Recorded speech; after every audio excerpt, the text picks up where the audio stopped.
Salut, c'est Mickaël pour la chaîne Raisonomie. Alors une toute petite vidéo très courte, juste pour sensibiliser un peu tout le monde, pour parler très rapidement, très succinctement de l'autonomie énergétique en ville. Parce que c'est vrai que souvent quand on parle d'autonomie énergétique, on pense qu'il faut absolument avoir sa maison individuelle. Et voilà, et moi je voulais vous donner un exemple que l'autonomie énergétique en ville c'est possible. Voilà, je sais pas si on voit bien, je vais essayer de zoomer un peu. J'espère que la qualité d'image sera pas trop dégueu, mais voilà. Donc on est sur des immeubles. C'est une cité, cité HLM dans l'Essonne, aux Ulysses. Et donc vous voyez sur les toits, alors là il y a les arbres qui cachent un peu, mais sur tous les toits, il y a pas mal de panneaux solaires. Par exemple, quand on voit une rangée là de panneaux solaires, celle qu'on voit devant nous, une rangée comme ça, ça permet une autonomie d'un appartement à peu près. Donc avec une consommation électrique raisonnée, ça peut permettre d'autonomiser un appartement d'une famille de 2 adultes et 2 enfants. Alors évidemment pas toute l'année et pas la nuit, parce que je crois pas qu'ils soient équipés de batterie.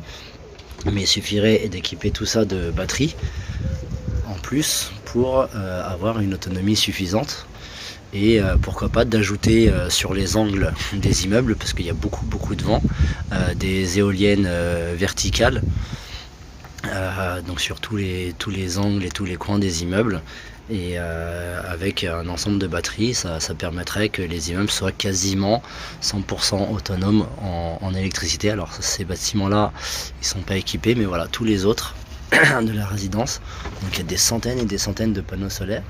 Donc là on voit, là sur la gauche on voit qu'il y a une rangée, on voit sur la droite aussi une autre rangée, et vous voyez encore tout l'espace qu'il y a. On pourrait recouvrir littéralement toutes les surfaces des immeubles, parce que c'est léger, des toits des immeubles, parce que c'est très léger les panneaux solaires. Et donc à peu près tous les toits de n'importe quel immeuble pourraient être comme ça recouverts de panneaux solaires, de panneaux photovoltaïques. Et puis on pourrait rajouter comme ça, par exemple sur là derrière l'arbre on voit le coin de l'immeuble là, au niveau vertical, sur l'arête verticale, comme ça on peut y mettre des éoliennes verticales. Sur les arêtes horizontales on peut aussi y mettre des éoliennes, et pourquoi pas même avec des mâts balancer d'autres éoliennes. Voilà, et puis sur les toits il suffirait, sous les panneaux solaires, on peut y stocker aussi les batteries, donc ça demande 0 place en plus, les infrastructures sont là, et un panneau solaire de cette taille là, ça vaut entre 200 et 500 euros, donc c'est pas quelque chose de faramineux en termes de prix. Voilà, donc après ça dépend de la capacité de production du panneau solaire. Mais là 1, 2, 3, 4, 5, 6 panneaux solaires comme ça, s'ils sont à 300 watts, 300 Wh chacun, 3 x 6, 18, ça te fait du 1800 Wh, ce qui est largement suffisant pour faire tourner tous les appareils électriques d'une maison, y compris les frigos, les machines à laver, etc.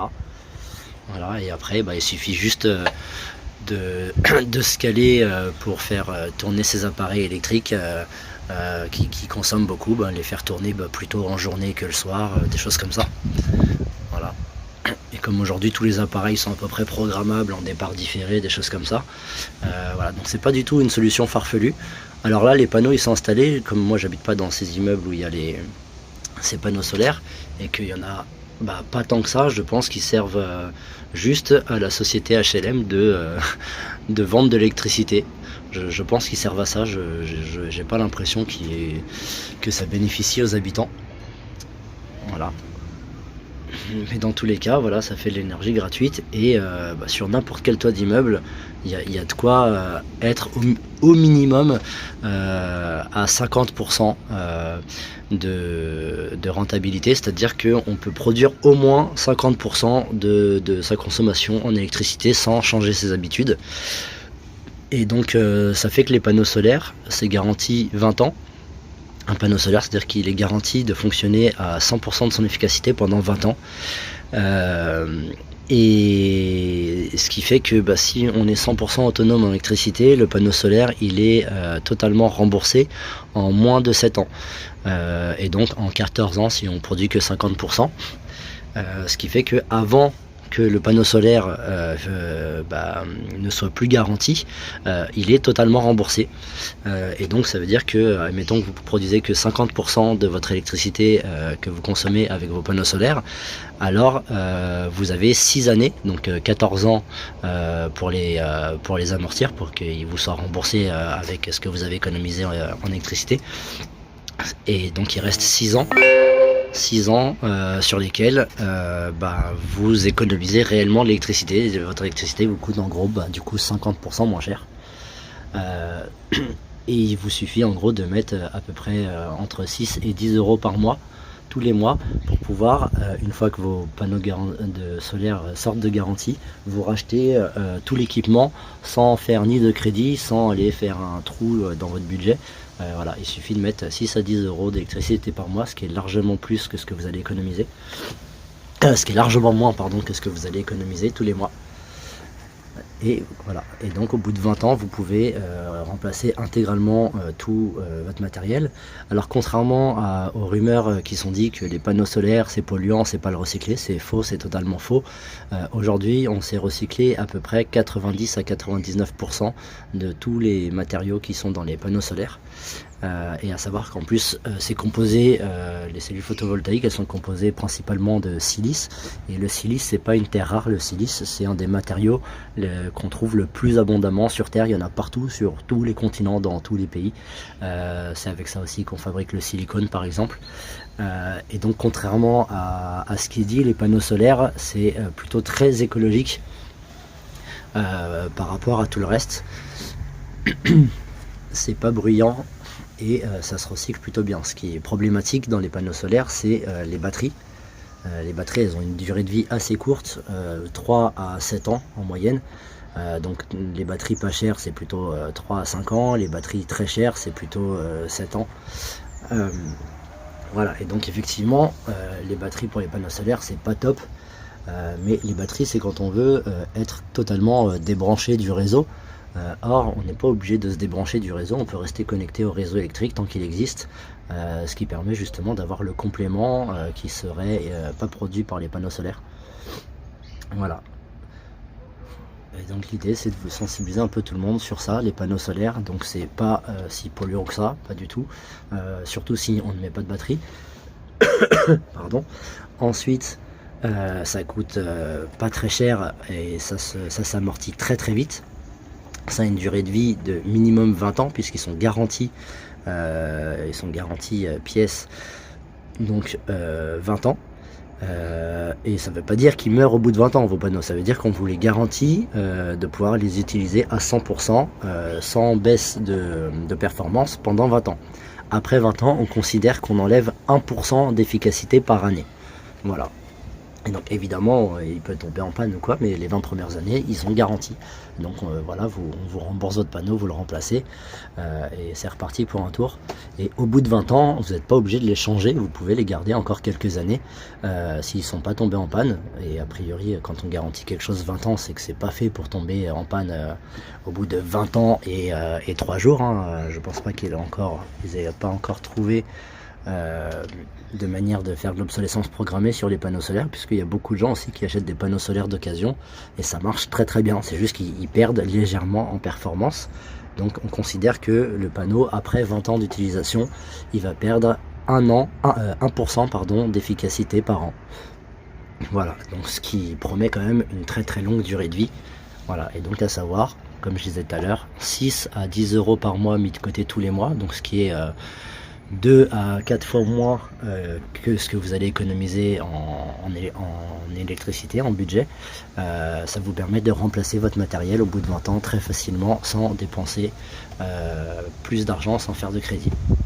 Donc une solution très très intéressante, écologique, assez économique Ça s'amortit, comme je disais, donc entre 5 et 14 ans, en fonction de comment vous allez consommer, du nombre de panneaux solaires que vous allez installer, du prix que vous allez mettre dans vos panneaux solaires. Alors par rapport au prix, je vous disais, donc ça coûte vraiment, ça a vraiment baissé les prix des panneaux solaires. Ce qui coûte cher, c'est l'installation, mais quand on regarde de plus près, l'installation des panneaux solaires, c'est un cadre en métal et on visse le panneau dessus. En général, il y a même pas une dizaine de vis à faire, et donc c'est rien. Et les prises électriques, c'est des trucs qui sont clipsables, et donc un gamin de 10 ans pourrait installer des panneaux solaires. Voilà. Donc si vous avez un pote qui s'y connaît un peu en électricité, il n'y a rien de compliqué, donc vous économisez déjà la pause. Et ensuite, voilà, il y a des gens qui vendent des kits, et dès que vous achetez un kit, c'est toujours un peu plus cher. Si vous passez par des grosses compagnies, c'est toujours un peu plus cher. Et donc l'idée, c'est aller sur internet, vous avez pas mal de vidéos de personnes qui se sont fait leur installation tout seul de manière autonome, et qui vous donnent les liens pour pouvoir justement trouver le matériel le moins cher possible. Et donc par exemple là, les 6 panneaux solaires, donc tout le matériel, et si vous l'installez vous-même, vous en avez pour moins de 2500 €. Voilà, donc sans batterie. Donc sans batterie, moins de 2500 €, les panneaux, l'onduleur, les convertisseurs, etc. Les câbles, la visserie, les supports. Voilà, ça, une installation comme ça, c'est moins de 2500 € si vous le montez tout seul. Donc on voit que c'est très abordable, hein. Mettons que vous le payez en 10 fois sans frais, ça vous fait 250 € par mois. Donc c'est complètement faisable, alors pas pour tout le monde évidemment, mais pour beaucoup. Voilà, j'avais dit que je la ferais courte, elle est un peu plus longue que ce que j'avais imaginé.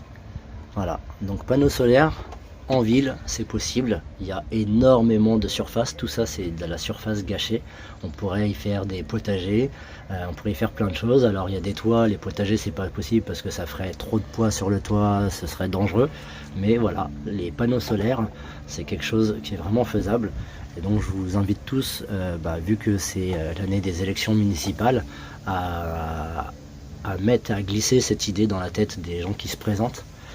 Qui mettent ça dans leur promesse électorale, que pendant leur mandat, ils s'engagent à recouvrir tel pourcentage des toits de votre ville, de votre village, parce que c'est vraiment intéressant.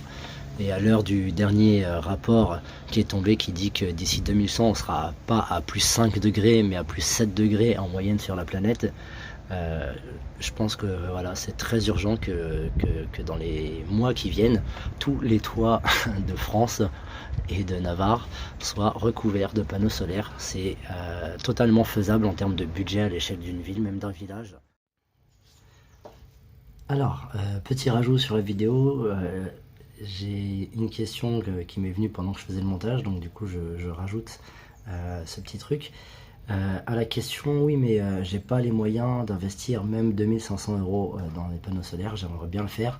Je vois bien qu'au final, ça me fera gagner de l'argent sur plusieurs années, ça me fera vraiment faire des économies. Pour autant, sortir 2500 € ou même les payer en 10 fois, etc., c'est pas possible. Alors il existe une solution, et c'est là que le mot réseau prend tout son sens. Plus on est en commun et plus les choses se font facilement. Et donc il y a quelque chose qui s'appelle les impôts locaux, donc la taxe foncière, les taxes pour ramasser les ordures, etc. Et voilà une solution très simple qui permettrait à 100% des gens qui vivent en ville, en village, de sortir 0 € de leur poche pour avoir une installation photovoltaïque. C'est très simple. Il suffit de calculer combien de panneaux photovoltaïques il faut par foyer, faire une moyenne de tout ça, et estimer combien d'économies par mois ça fait faire à chaque foyer. Et donc on va partir sur un chiffre qui paraît assez raisonnable. Je pense que ça peut être beaucoup plus que ça, mais on va partir assez bas. On va imaginer qu'avec on va partir du principe qu'avec votre installation photovoltaïque, vous faites au pire du pire seulement 30 € d'économie de facture sur votre électricité tous les mois. Donc 30 €, c'est ce que vous économisez au minimum avec votre installation photovoltaïque. Ça dépend où est-ce que vous vivez, etc. Mais on va prendre les chiffres les plus bas qu'on peut imaginer. Et ben, ces 30 euros là que vous économisez, il suffit de les reporter sur les impôts locaux. Donc, on a vu dans la vidéo que vos panneaux solaires, en fonction de combien ils vont produire et de votre consommation aussi à vous, vous allez les amortir en 7 à 14, 15 ans maximum, voire même les amortir en 5 ans. Encore une fois, ça dépend comment vous vous comportez au niveau énergétique. Et donc, cette somme d'argent que vous économisez, il suffit de la transférer sur les impôts locaux. Je m'explique, c'est-à-dire que votre mairie peut acheter en gros tous les panneaux solaires pour la ville. Et donc forcément, ça fait un surcoût pour la ville. Mais comme c'est une mairie, déjà, si elle achète une grosse quantité de panneaux solaires, alors déjà, le tarif va diminuer d'autant. Ce qui fait que du coup, déjà, l'installation coûte moins cher, donc elle sera amortie aussi plus vite. Donc vous faites encore plus d'économies et plus vite. Deuxièmement, du fait que ce soit une mairie, elle va avoir aussi des facilités de paiement que n'aurait pas forcément en particulier. Une mairie va peut-être pouvoir payer les panneaux solaires, étaler ça sur 5 ans, sur 10 ans. Voilà. Et donc, la mairie, elle a juste à récupérer l'économie faite sur les factures électriques de chaque personne et la reporter sur les impôts locaux. Ce qui fait que ça revient à zéro pour la mairie. Donc elle a avancé l'argent, elle s'est engagée. Les producteurs, les vendeurs de panneaux, eux, ils sont confiants parce qu'ils savent que c'est une mairie et donc qu'elle est obligée d'honorer ses dettes. Voilà, donc c'est très simple. Il suffit que la mairie de votre ville, de votre village, prenne en avance l'argent et le récupère à taux zéro, du coup, simplement en augmentant les impôts locaux de la somme moyenne économisée par foyer. Voilà, et donc toi, qu'est-ce que ça fait sur ton compte en banque? Tu gagnes 30 euros parce que tu économises 30 euros d'électricité tous les mois. Donc tu gagnes 30 euros et la mairie, tu payes 30 euros de taxes foncières en plus, donc ça s'annule. Ce qui fait que tant que tes panneaux solaires ils sont pas remboursés, amortis, ça te fait aucun changement sur ton compte en banque, ni en plus ni en moins. Et une fois que tes panneaux solaires sont amortis, en 5 ans, en 7 ans, en 10 ans, en 15 ans, peu importe, là tu vas gagner 30 euros d'électricité, moins 30 euros de taxes d'habitation. Donc du coup ça te fait un différentiel de 60 euros par mois, une fois que les panneaux sont remboursés, donc amortis. Voilà. Et ensuite de ça, la mairie pourrait, au lieu d'enlever les 30 euros pour tout le monde, une fois que les panneaux sont remboursés, il suffirait qu'elle enlève par exemple 15 euros, comme ça elle continue de garder 15 euros pour pouvoir remplacer le matériel, et ainsi de suite. Comme ça, vitam aeternam. Et donc, peu importe du coup le budget des gens, il y a 0 euros à sortir d'un coup, et ça se finance en fait sans différence, toi, sur ton compte bancaire à la fin du mois. Pendant que les panneaux sont en train d'être financés, tu as zéro différence, parce que ce que tu avais économisé sur ton électricité, tu vas le payer sur ta taxe d'habitation. Donc ça fait un transfert, mais pour toi ça revient à zéro de différence sur ton compte en banque. C'est aussi simple que ça. C'est tout à fait faisable en termes logistiques. Voilà. Et puis l'installation des panneaux solaires, elle peut être prise en charge par les services techniques de ta ville, etc. Et donc tout ça, ça te fait des coûts carrément divisés. Et donc forcément, vu que la mairie achète en gros, elle paye moins cher, qu'elle fait appel aux services techniques municipaux, donc c'est déjà payé ça, ces services-là sont payés par tes impôts, etc. Donc ça te fait 0 euros de frais d'installation, de main d'œuvre. Et à partir de là, ça te fait l'installation bien installée, correctement installée, peut-être, je sais pas, 10, 15, 20, 30% moins cher que si tu l'avais fait tout seul, ou que tu avais fait appel ou voire même 45, 50, 60% moins cher que si tu avais fait appel à EDF ou je sais pas quoi. Voilà, et puis se rappeler que y a des moments dans l'année où les panneaux solaires produisent plus d'énergie que ce que tu as besoin, et à ce moment-là, ça fait tourner ton compteur électrique à l'envers. Ce qui fait que même l'hiver et les jours où il n'y a pas assez d'ensoleillement pour produire suffisamment d'électricité, comme ton compteur aura tourné à l'envers pendant l'été, donc ça, quand il se remet à tourner à l'endroit par moment l'hiver, ça te fait quand même une économie d'argent à l'année. Voilà. c'était voilà, ces petites précisions que je voulais apporter pour vraiment montrer que c'est faisable à tous les niveaux, techniquement, financièrement, c'est vraiment accessible à tout le monde. Il suffit de fonctionner en réseau et une ville, un village, c'est un réseau à part entière. Voilà, c'est pas juste de la politique du politicien qui fait ce qu'il veut, quand il veut, comme il veut. Voilà, donc à vous de mettre la pression là-dessus. Et je défie n'importe qui de me dire que c'est pas possible. C'est juste aussi simple que ça. Et je défie n'importe qui de me dire que c'est pas aussi simple. Voilà, pour info, moi j'ai été chef de service en mairie. Je sais comment ça fonctionne. J'ai travaillé avec les élus. Et c'est aussi simple que ça. Il suffit de faire ce qu'on appelle une appel d'offres. Les producteurs de panneaux solaires vont se ruer dessus, vont se dire waouh, là on a garanti de vendre X panneaux solaires, voilà, et ça permet de tirer, d'avoir le meilleur rapport qualité-prix possible. C'est voilà, très très simple à faire. Et pour le côté transvaser l'économie sur les impôts locaux, c'est juste un arrêté municipal qui se prend en conseil municipal, qui peut être fait aussi si votre ville fait de la vraie démocratie, donc par un conseil de citoyens ou je sais pas quoi, en fonction de comment ça fonctionne dans votre ville, dans votre village. Voilà, voilà. Donc du coup finalement elle a duré 3 fois plus longtemps que ce que j'avais prévu la vidéo, mais voilà, pas mal d'infos. N'hésitez pas à commenter, tout ça, j'ai déjà dit juste avant. Allez, à bientôt.